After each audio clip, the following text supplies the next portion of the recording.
On March 14, 1946, Private First Class William Thompson stood outside the Red Cross Club in Frankfurt, Germany, watching white soldiers walk through the front door while he waited by the service entrance in the alley. He'd been in Germany for 4 months. He'd helped defeat the Nazi regime. He'd driven a supply truck through the Ardennes during the Battle of the Bulge. He'd earned a Bronze Star for getting medical supplies to a field hospital under artillery fire. And now he couldn't walk through the front door of an American facility. Thompson was 24 years old, from Atlanta, Georgia. He knew segregation. He'd lived with it his entire life. But he'd hoped that defeating Hitler's racist ideology might have changed something. That maybe, just maybe, the U.S. Army would see black soldiers differently after they'd fought together. He was wrong. The U.S. Army maintained strict racial segregation in occupied Germany. Black troops served in separate units, lived in separate barracks, ate in separate mess halls. Even recreational facilities were segregated. The irony wasn't lost on anyone. American forces had just defeated Nazi racial ideology while enforcing their own racial hierarchy. But something unexpected was happening. German women weren't following American racial rules. They talked to black soldiers, danced with them at clubs, dated them, fell in love with them. This was causing what military commanders called a discipline problem. The Army issued regulations prohibiting fraternization between American soldiers and German civilians, officially to prevent security breaches and maintain military discipline. But enforcement fell disproportionately on black soldiers who associated with German women. White soldiers faced minimal consequences for similar behavior. Black soldiers faced court-martial. By spring 1946, the tension between official policy and human behavior was reaching a breaking point. Private Thompson had met Erica Hoffman 3 weeks earlier at a displaced persons camp where his unit was distributing supplies. Hoffman was 22, from Hamburg, had survived the bombing raids, lost her father and brother in the war. She spoke some English, learned from school before the war. They'd talked for maybe 10 minutes, just conversation. Thompson told her about Atlanta, about peach trees and summer heat. Hoffman told him about Hamburg's harbor, the ships that used to come from everywhere. Normal conversation between two people trying to remember what normal felt like. A white lieutenant saw them talking. Wrote Thompson up for fraternization. Thompson received a summary court-martial, reduction in rank to private, forfeiture of 2 months' pay, confined to barracks for 30 days. The punishment was standard for black soldiers caught talking to German women. White soldiers dating German women, that happened constantly, rarely punished. The Army's approach to segregation in Germany was comprehensive and bureaucratic. Special orders designated which facilities were for colored troops and which were for white troops. Transportation was segregated. Entertainment was segregated. Even churches held separate services. Military police enforced these boundaries aggressively. Black soldiers found in white areas faced immediate detention. The Provost Marshal's office maintained detailed logs of infractions, predominantly involving black soldiers accused of being where they shouldn't be.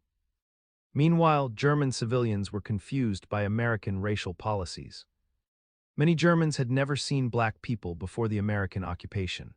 The Nazi regime had promoted racist ideology, but most ordinary Germans in 1946 were more concerned with finding food and rebuilding their destroyed cities than with American racial hierarchy. Some German women actively rejected American segregation. They saw black soldiers as liberators, as human beings, as men who'd helped defeat the regime that destroyed their country. By spring 1946, the Provost Marshal's reports showed an increasing problem. Over 200 documented cases of black soldiers seen in public with German women. The actual number was certainly higher. These weren't isolated incidents. They represented a pattern of German women actively choosing relationships with black American soldiers despite official prohibitions and social pressure. Command issued stricter orders. MPs increased patrols. Commanders threatened collective punishment. If fraternization incidents continued, entire black units would lose recreation privileges. The message was clear. Stay away from German women or face consequences. But punishment only worked if people feared it more than they valued what they were being punished for. And what was happening between black American soldiers and German women was more powerful than military discipline. It was human connection in a world that had been trying to destroy human connection for 6 years. Private Thompson, despite his court-martial and confinement, had managed to send Erica Hoffman a message through another soldier. a white corporal from Michigan who thought the segregation rules were bullshit. The corporal delivered Thompson's letter to the displaced persons camp. Hoffman wrote back. Her letter reached Thompson through the same underground network. She said she didn't understand American rules about who could talk to whom. She said in Germany under Hitler, the government told people who they couldn't associate with based on race and religion. She said she thought Americans came to end that kind of thinking. Her letter was gentle but pointed. Thompson read it 6 times. The corporal who delivered it said there were maybe 20 other guys in the company doing the same thing, passing messages between black soldiers and German women. An entire underground postal service operating in defiance of military regulations. The army knew it had a problem but didn't know how to solve it. Traditional military discipline assumed that punishment would deter behavior, but the fraternization between black soldiers and German women wasn't decreasing, it was increasing. And the German women weren't intimidated by American military authority. In May 1946, the commanding general of U.S. forces in the European theater issued a classified memorandum to subordinate commands. The memo acknowledged that German women were failing to observe appropriate social boundaries regarding Negro troops. It recommended education programs to inform German civilians about American social customs. The memo revealed the Army's fundamental misunderstanding. German women weren't ignorant of American racial customs. They were rejecting them, deliberately. After living through 6 years of being told who they could and couldn't associate with under Nazi racial laws, many German women had no interest in following American racial laws. On June 3, 1946, something unexpected happened. Corporal James Mitchell, a black soldier from Philadelphia serving with the 761st Tank Battalion, married Gertrude Weber in a civil ceremony in Stuttgart. Weber was a 26-year-old German nurse. The marriage was legal under both German and U.S. military law. Technically, there was no regulation prohibiting it. The ceremony took place in a Stuttgart municipal office. No military personnel attended. Mitchell wore civilian clothes. They registered the marriage with German civil authorities. When Mitchell reported the marriage to his commanding officer the next day, his co was furious but legally powerless. The marriage became news, not official news. No Army newspaper covered it, but word spread through the black enlisted ranks. Mitchell hadn't asked permission, hadn't sought approval, had simply done what he wanted and gotten away with it. For thousands of black soldiers, Mitchell's marriage represented possibility.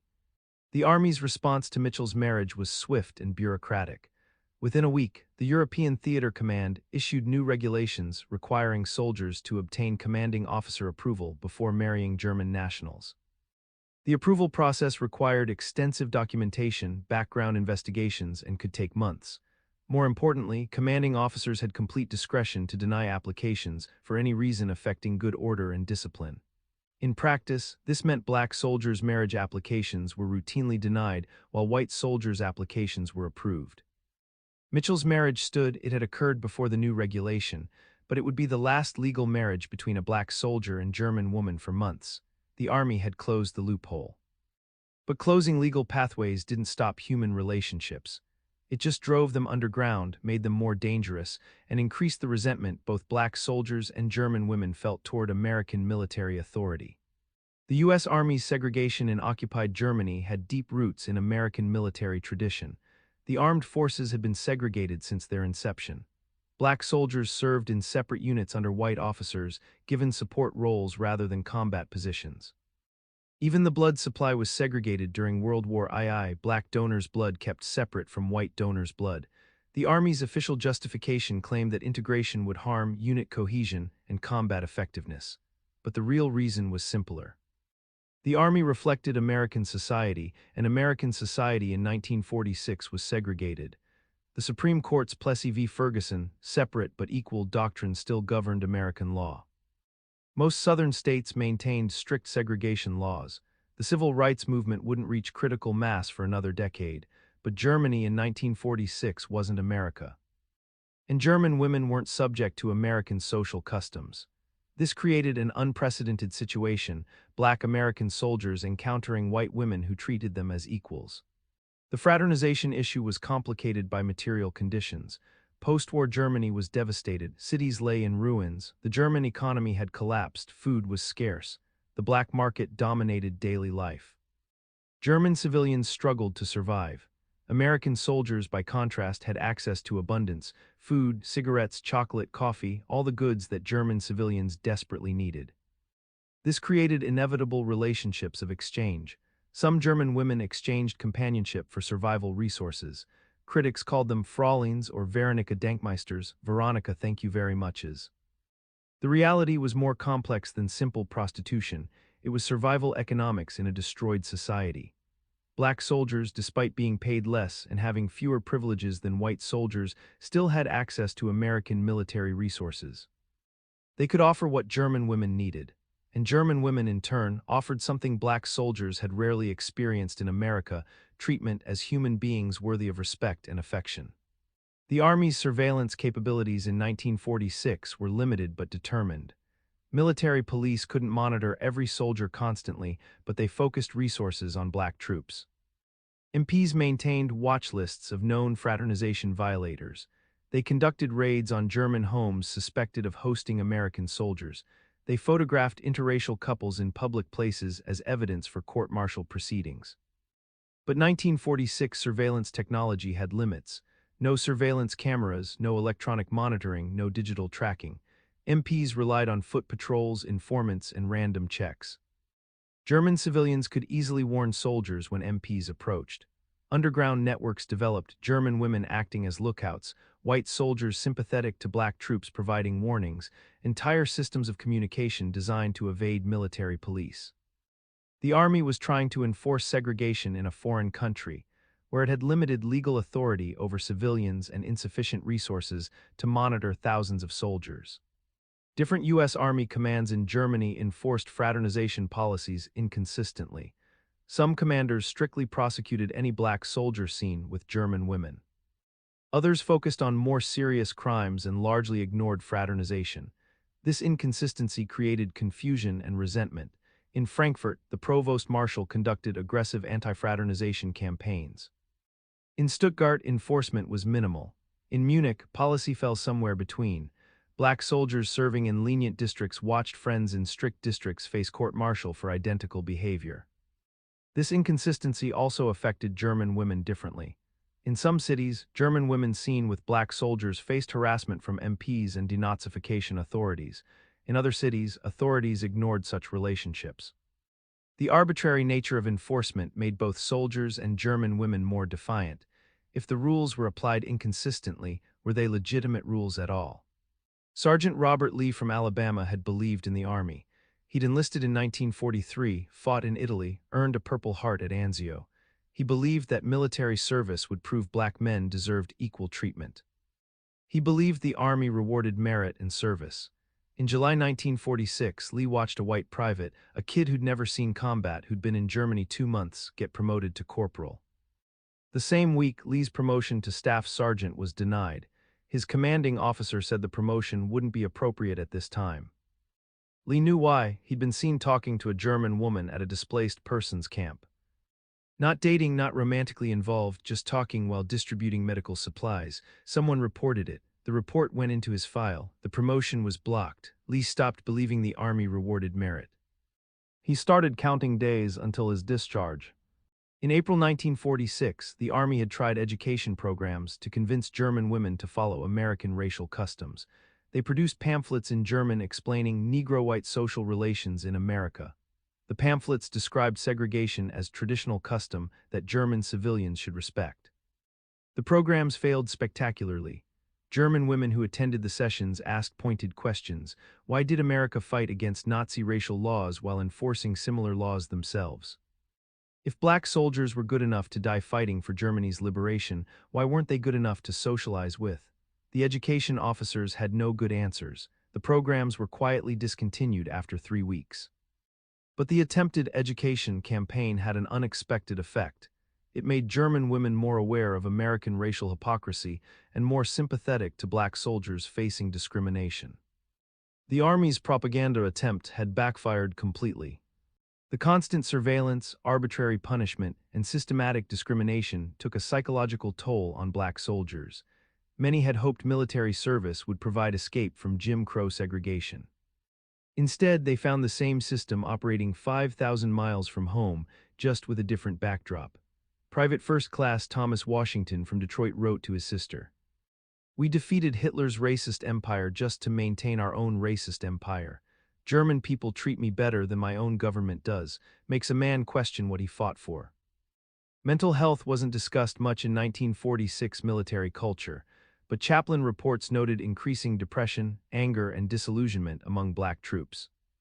Some soldiers requested immediate discharge, willing to forfeit benefits just to get away from the Army's racial system. Others stayed but withdrew emotionally, doing minimum work required, counting days until their service obligation ended. In August 1946, an Army psychologist named Captain Robert Stuffer was conducting morale research among occupation troops. His survey data revealed something unexpected. Black soldiers stationed in Germany reported significantly higher morale than black soldiers stationed in the United States. The reason, according to survey responses, was treatment by German civilians. German women in particular treated black soldiers like normal human beings rather than as inferiors. This positive treatment from German civilians partially compensated for discrimination within the military. Stuffer's data showed that the Army's fraternization policies were counterproductive. They prevented the one positive factor improving black troops' morale. His report recommended reconsidering anti-fraternization enforcement, at least regarding black soldiers.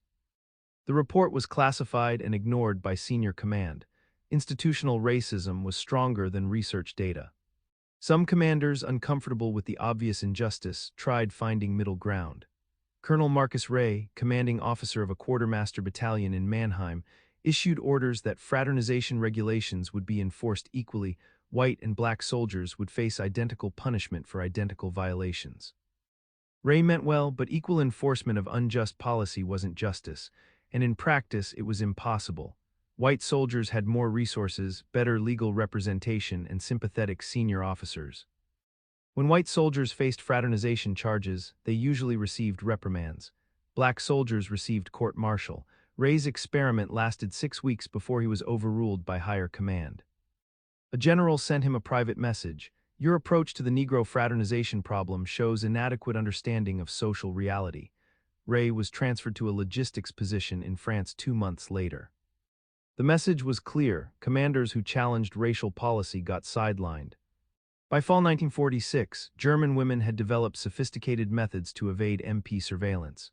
They created networks, safe houses where interracial couples could meet privately, warning systems when patrols approached, even false identification papers for soldiers wanting to travel incognito.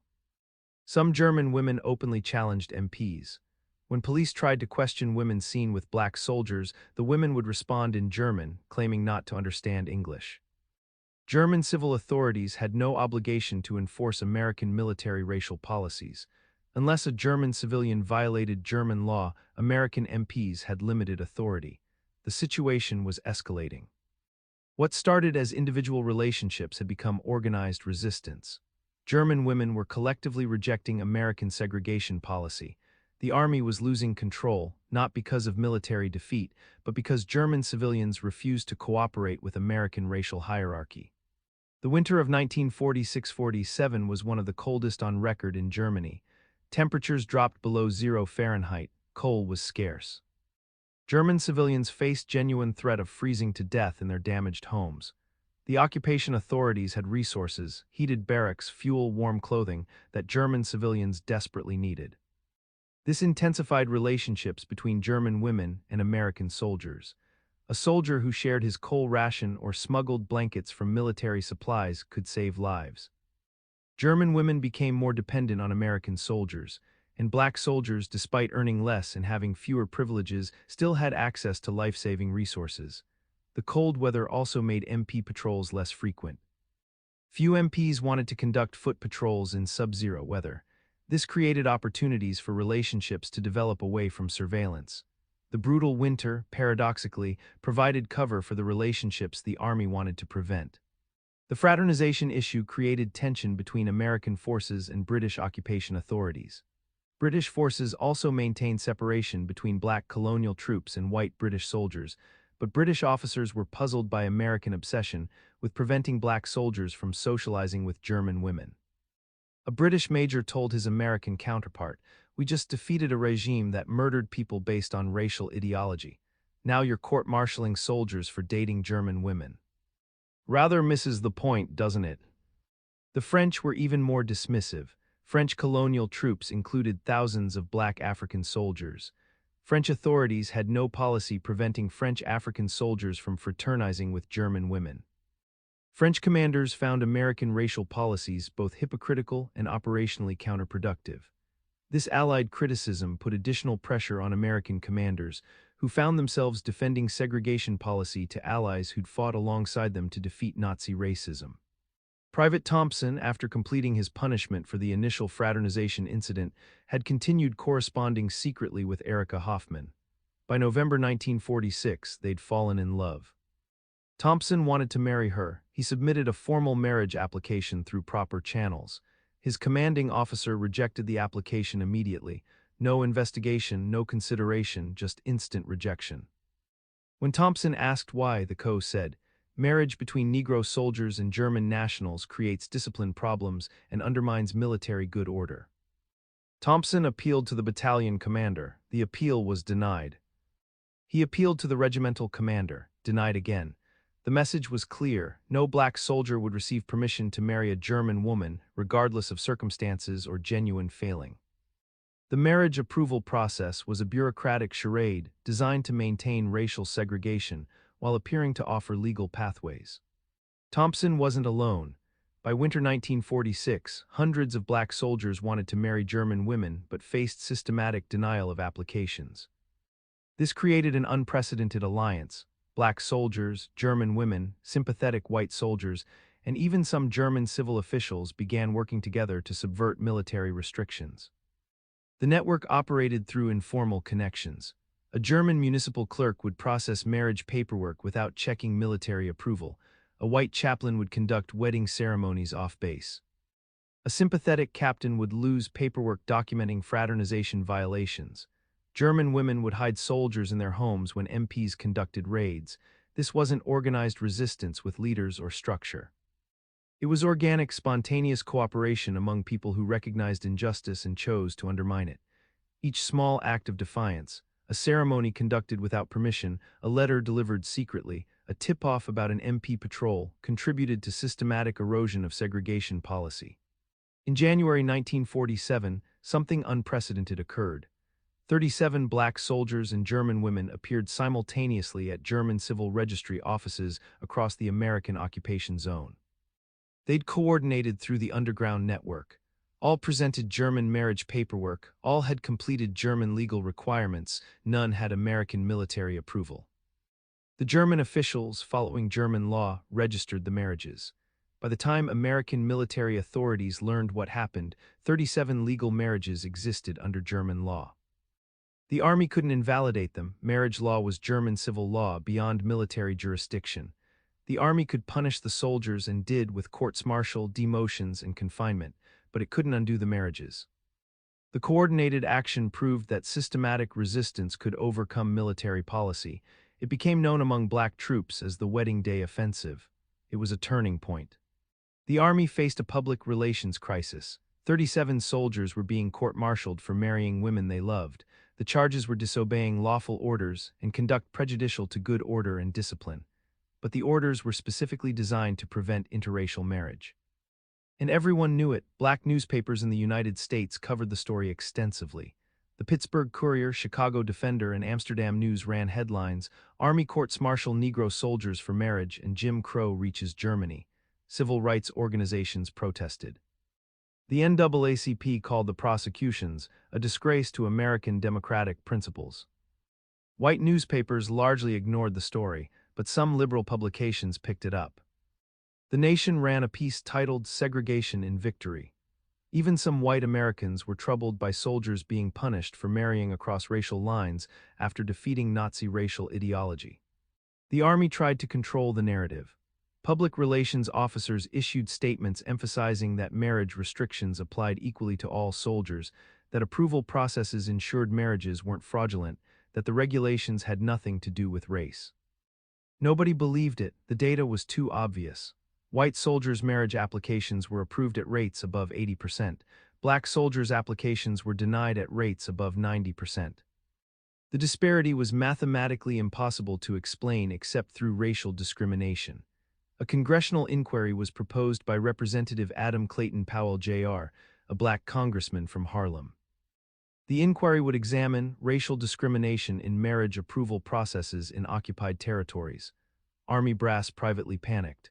A congressional investigation would expose the entire segregation system in Germany to public scrutiny. They needed to shut this down before it reached formal inquiry stage. By spring 1947, the Army's segregation policy in Germany was collapsing under its own weight. Enforcement required constant surveillance, documentation, prosecution, resources the Army needed for actual occupation duties. Military police were spending more time monitoring black soldiers' relationships than performing security functions. Morale among black troops was the lowest in any theater. Reenlistment rates for black soldiers were less than 5%, compared to 40% for white soldiers. The Army was losing trained personnel it desperately needed. The cost of maintaining segregation was becoming operationally unsustainable. Meanwhile, German women were becoming more defiant, not less. They held public demonstrations supporting their right to marry American soldiers. In Hamburg, 200 German women marched to the American military government office demanding equal treatment for their fiancés and husbands. German civil society was rejecting American racial hierarchy. In June 1947, General Lucius Clay, military governor of the American occupation zone, received a classified briefing. The briefing outlined declining morale among black troops, increasing German civilian resistance to segregation policies, negative press coverage in black American newspapers, potential congressional investigation, and operational costs of enforcing racial separation. The briefing recommended revising fraternization policies to eliminate racial disparities in enforcement and marriage approval. Not because it was morally right, the briefing never mentioned justice or equality, but because maintaining segregation was becoming operationally impossible and politically dangerous. Clay had to decide: continue fighting to maintain racial separation in Germany or tacitly allow the system to erode. Not integration, not equality, just stepping back and letting human behavior overwhelm military regulation. On June 17, 1947, Clay issued new guidance. Marriage applications would be processed without prejudice based on race or ethnicity of the applicant. Clay's directive didn't mandate integration, it simply stopped explicitly preventing interracial marriage. This created operational space for relationships that military policy had tried to suppress. Within weeks, marriage applications from black soldiers that had been pending for months were suddenly approved. The first post-directive approval went to Private William Thompson and Erica Hoffman. Thompson's application, denied 3 times between November 1946 and May 1947, was approved on June 24, 1947. Thompson received a telegram at his barracks: marriage application approved. Proceed with German civil ceremony at your convenience. Thompson read the telegram 5 times before believing it. He'd been prepared to marry Hoffman anyway, without military permission, accepting court-martial as the price. Now he wouldn't have to. The system that had systematically denied black soldiers the right to marry had blinked first. But Clay's directive didn't change everything. Many white officers still opposed interracial marriage and found ways to obstruct it. Marriage approval didn't guarantee safety. Black soldiers who married German women faced continued harassment, reassignment to undesirable duties, denial of promotions, social ostracism from white units. Thompson knew marrying Hoffman would limit his military career. He was approaching re-enlistment eligibility. A soldier with an interracial marriage wouldn't get promoted, wouldn't get favorable assignments, would face constant subtle and explicit discrimination. Marriage meant accepting permanent second-class status in the military. Thompson didn't care. After 2 years of watching the Army systematically devalue black soldiers' humanity, after watching friends die and receive nothing but segregation and disrespect, Thompson had no interest in a military career. He wanted a life, and that life included Erica Hoffman. On July 12, 1947, they married at the Stuttgart Civil Registry Office. Thompson's marriage became a test case. Would the Army honor its own revised policy? Would Thompson face retaliation? Other black soldiers watched carefully. If Thompson's marriage was accepted without punishment, it would prove the policy change was real. If he faced consequences despite official approval, it would prove the policy change was meaningless. Thompson returned to duty the day after his wedding. His commanding officer said nothing. No congratulations, no acknowledgement, no punishment, just silence. Thompson was assigned his regular duties. Life continued. 3 days later, another black soldier married a German woman in Mannheim, then another in Frankfurt. Then 5 in 1 week across the occupation zone. Black soldiers who'd been waiting, watching, uncertain whether the policy change was genuine, began believing it was real. By August 1947, approximately 150 black soldiers had married German women. The floodgates had opened. The mass marriages created predictable backlash. White soldiers complained that standards were dropping. Some officers tried to reinstate obstacles, requiring more paperwork, longer investigation periods, additional approvals. But Clay's directive had changed the fundamental policy framework. Civil rights organizations in the United States watched the situation carefully. The NAACP sent observers to Germany to document marriage procedures and ensure compliance with new policies. Black newspapers continued coverage, highlighting both progress and ongoing discrimination. The Army found itself in an unexpected position, under pressure to actually implement the equality it had promised. Each attempted obstruction was documented, reported, and protested. The Army's own revised policy became a weapon against continued discrimination. Officers who tried to block marriages faced questions. Why are you preventing marriages your own regulation allows? The bureaucracy of discrimination was being used against discrimination itself. The interracial marriages had an unexpected secondary effect. They began changing white soldiers' attitudes. Seeing black soldiers marry and build families like anyone else challenged racial stereotypes. Not dramatically, not universally, but incrementally, gradually, person by person. A white sergeant from Mississippi wrote to his wife, "I never thought I'd say this, but watching these colored boys marry German girls and start families, they just seem like regular people trying to be happy. Makes me wonder about a lot of things we were taught back home." This wasn't sudden conversion to racial equality, but it was cognitive dissonance, the gap between racist ideology and observed reality. Some white soldiers began questioning segregation, not loudly, not publicly, but privately. The marriages were creating small cracks in the wall of racial certainty that segregation required. Not all the marriages were successful. Cultural differences, language barriers, economic pressures, and trauma from the war created challenges. Some marriages failed within months. Some German women discovered they'd married soldiers to escape post-war hardship rather than from genuine affection. Some soldiers discovered marriage wasn't the escape from military discrimination they'd hoped for. Failed marriages became ammunition for those who'd opposed interracial unions. See, we told you these marriages wouldn't work, but marriage failure rates among black soldier German woman couples weren't significantly different from white soldier German woman marriages. People are people, some marriages work, some don't. Race wasn't the determining factor, but opponents of interracial marriage highlighted every failure while ignoring successful marriages. This created a narrative challenge: how to prove that race wasn't causing marriage problems when every problem was attributed to race. Successful interracial couples developed strategies to navigate persistent discrimination. They created support networks, groups of interracial families who socialized together, supported each other, shared resources and information. These networks provided social structures that official military channels denied. German-American women's clubs formed specifically for German women married to American soldiers. These clubs provided language instruction, cultural orientation, support systems. The clubs were technically integrated. German women married to white soldiers and German women married to black soldiers both attended. But the clubs serving primarily black soldier families faced harassment and resource denial from military authorities, so they operated independently. German women married to black soldiers created their own parallel support structures. Not because they wanted segregation, because segregation was forced on them. They adapted, improvised, built what they needed from what they had. As interracial marriages increased, resistance from white supremacist soldiers became more aggressive. Black soldiers married to German women faced threats, vandalism, physical assault. In September 1947, a group of white soldiers from Georgia attacked Corporal James Mitchell and his wife Gertrude in Frankfurt. Mitchell was hospitalized with broken ribs. The attackers received summary punishment, reduction in rank and forfeiture of pay, but no court-martial, no criminal charges. The Army's response was inadequate, sending a message that violence against interracial couples would be tolerated. Black soldiers began organizing their own security, walking in groups, avoiding certain areas, preparing to defend themselves. The situation was deteriorating toward potential widespread racial violence. This forced the army to act.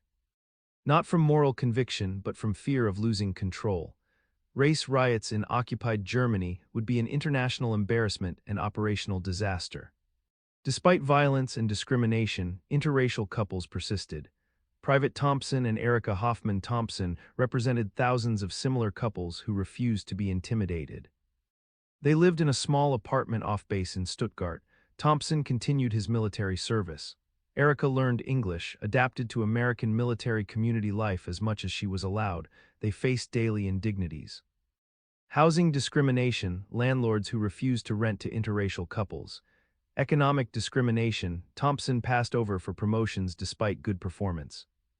Social isolation, excluded from white military social events, only partially accepted in black military social circles because Erica was white and German. They endured. Love isn't always enough, but sometimes it's enough to survive until conditions improve. Thompson and Hoffman survived, so did hundreds of other couples. Their endurance was its own form of resistance. In November 1947, racial tensions nearly exploded. A white soldier shot a black soldier in Mannheim during an argument about interracial relationships. The black soldier survived but was critically wounded. Black troops demanded the shooter face murder charges. The army charged him with assault, a much lesser offense. Black soldiers organized protests. Over 500 black troops refused duty, gathered in formation on the parade ground, demanded equal justice.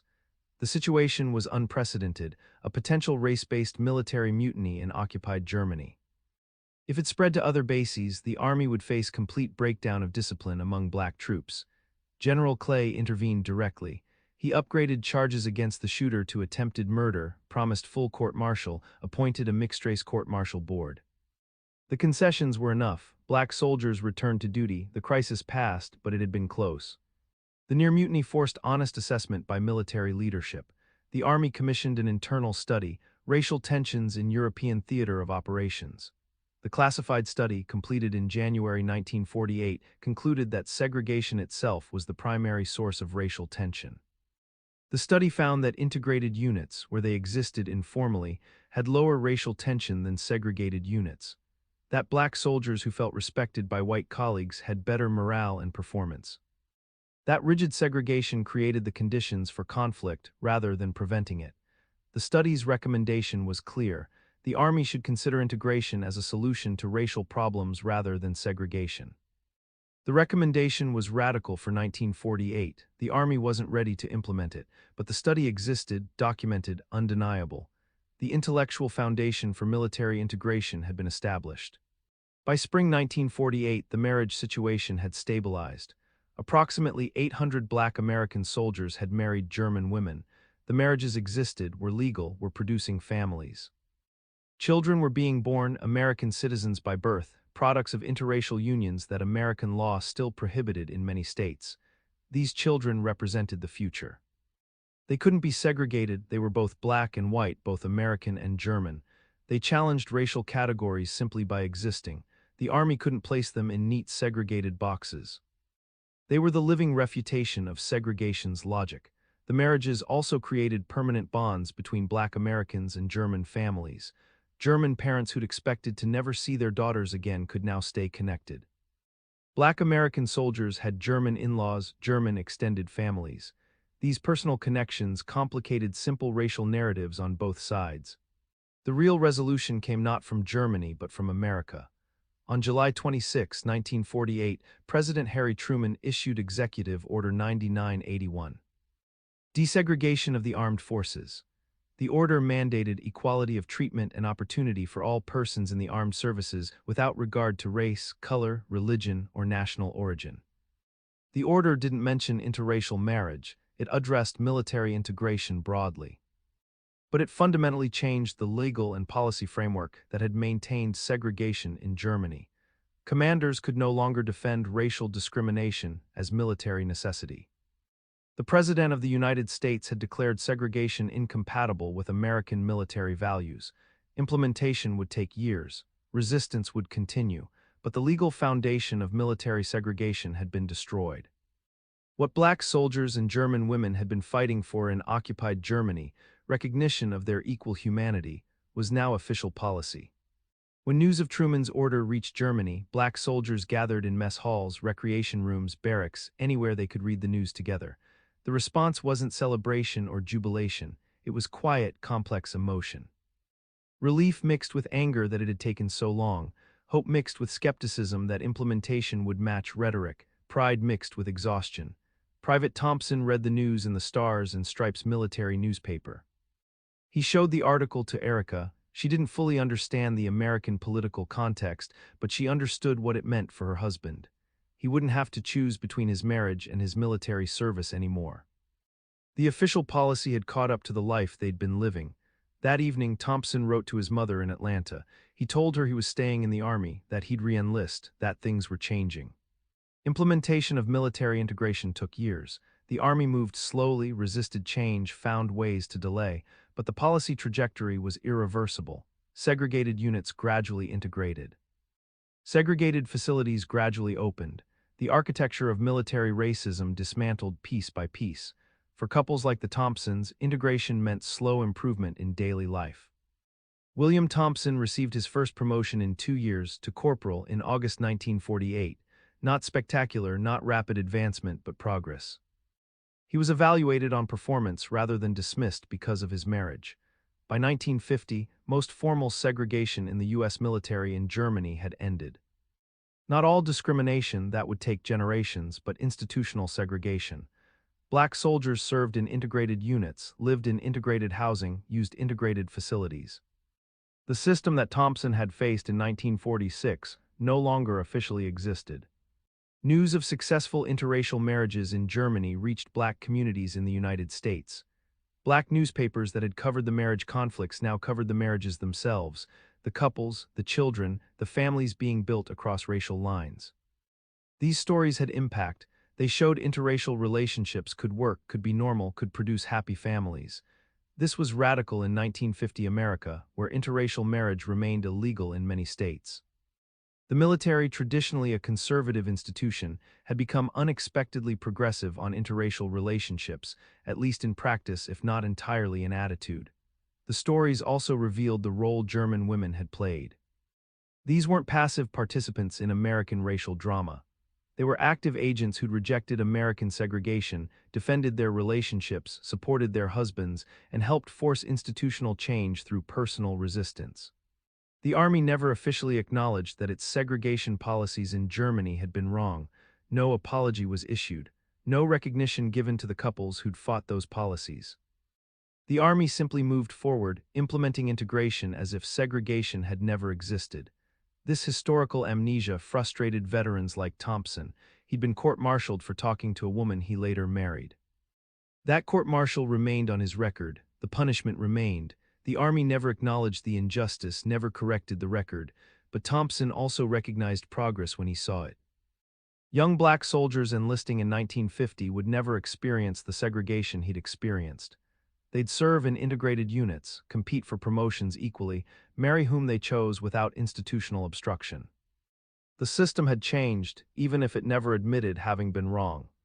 By 1951, interracial marriage between American servicemen and German women, both white and black soldiers marrying German women, had become common. The U.S. military in Germany processed approximately 3,000 marriage applications annually. Roughly 15% involved black soldiers, proportionally higher than their representation in military population, suggesting black soldiers married German women at higher rates than white soldiers. Sociologists studied this phenomenon. They found that black soldiers who'd served in Germany reported more positive attitudes toward interracial relationships than black soldiers who'd served only in the United States. The German experience had changed perspectives, created openness to crossing racial boundaries. These soldiers would return to America in the 1950s and 1960s, bringing those changed attitudes home. Many would become civil rights activists, carrying experiences of integration in Germany back to fight for integration in America. The hard numbers told the story. Between 1945 and 1950, black soldier court-martial rate for fraternization dropped from 37% 1946 to 2% 1950. Black soldier marriage application approval rate increased from 8% 1946 to 94% 1950. Interracial marriage totals: approximately 5,000 black American soldiers married German women. Children of interracial unions: estimated 8,010,000 by 1950. These statistics represented individual lives, marriages, families, children, but they also represented systemic change. The Army had been forced to abandon racial restrictions on marriage and implement something approaching equality, at least in this limited context. The statistics also revealed international dimension. These marriages created thousands of permanent connections between black American families and German families. Post-war reconciliation happened not just diplomatically, but personally, one marriage at a time. Historians would later recognize that military integration in Germany prefigured broader military integration and contributed to the civil rights movement. The military, forced to integrate by executive order and practical necessity, became one of the first major American institutions to implement racial integration. Scholars studying post-war Germany noted the unique role German women played as inadvertent allies of black American soldiers. By refusing to honor American racial boundaries, German women created pressure that contributed to integration. Not intentionally, not as political activists, most were just women trying to survive and find happiness after devastating war, but their collective rejection of American segregation had political impact. Sociologist Gunnar Myrdal, writing in 1952, called the German occupation an unexpected experiment in racial integration that demonstrated integration's feasibility when institutions supported rather than obstructed it. William Thompson remained in the Army until 1968, retiring as a sergeant major. He and Erica raised 3 children in military communities across the world. Their marriage lasted 58 years until William's death in 2005. In retirement, Thompson occasionally spoke to military history groups about his experiences. He described the segregation of 1946, the struggle to marry Erica, the gradual integration. Younger listeners, white and black, raised in integrated military, found his stories almost unbelievable. Formal segregation seemed like ancient history. Thompson would tell them, "It wasn't ancient history, it was my life. And it changed because people, black soldiers, German women, some sympathetic white folks, decided they wouldn't accept it anymore." Change didn't come from above. It came from below, from people living their lives despite the rules. The story of black American soldiers and German women in occupied Germany is rarely taught in American history classes. It doesn't fit neat narratives about World War II or the civil rights movement. It's complicated, involving race, gender, national identity, military authority, personal choice, and historical contingency. But it matters. It shows how ordinary people can force institutional change through collective resistance. How human connection can overcome political ideology. How institutions that seem immovable can be changed when enough people refuse to cooperate with injustice. The couples who married across racial lines in 1940-619 Germany didn't think they were making history. They thought they were falling in love, building families, living their lives. But personal choices become political when institutions try to prevent them. By simply living as they chose, these couples helped dismantle military segregation and prefigure broader civil rights progress. History often focuses on leaders, policies, and dramatic events. But social change also happens through countless small acts of defiance: a letter smuggled past authorities, a civil servant who processes paperwork against regulations, a couple who marries despite prohibitions. The German occupation story reminds us that progress isn't inevitable. It requires people willing to risk punishment for principle. Black soldiers risked court-martial. German women risked social ostracism and economic hardship. Together, they created facts on the ground that institutions eventually had to recognize. Their story also reveals uncomfortable truths. The U.S. military enforced racial segregation while occupying a country America had defeated partly because of its racial ideology. This hypocrisy wasn't lost on anyone at the time. Black soldiers, German civilians, even Allied observers commented on it. Historical honesty requires acknowledging that American democracy in 1946 was aspirational, not actual. When William Thompson died in 2005, his obituary mentioned his 23 years of military service, his family, his wife of 58 years. It didn't mention that he'd been court-martialed for talking to the woman he later married. It didn't mention that his marriage had been initially blocked by racial policy.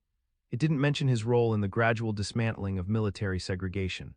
That's how most history works. Individual struggles fade into statistical trends, personal resistance becomes historical footnote, names disappear even as their impact remains. Thompson would probably have been fine with that. He'd lived his life according to his own principles, loved whom he chose, raised his family, did his duty. That was enough, but we should remember. Not for Thompson specifically, but for what the story represents, ordinary people's capacity to change unjust systems simply by refusing to accept them. The history we've explored today of Black American soldiers, German women, and the collision of military policy with human desire reminds us that progress emerges from unexpected places. From mess halls and barracks in occupied Germany, from women who refused to follow racial rules imposed by foreign occupiers, from soldiers who risked careers and freedom to build lives on their own terms. If you found this story meaningful, please like this video and subscribe to this channel. We focus on forgotten histories, the stories that complicate simple narratives that reveal how change actually happens, that honor people whose names aren't in textbooks but whose choices shaped history. Leave a comment telling us where you're watching from and share any stories from your own family history about crossing boundaries that seemed impossible. Thank you for watching. Thank you for remembering. These stories matter because people matter. History isn't about abstract forces, it's about human beings making choices.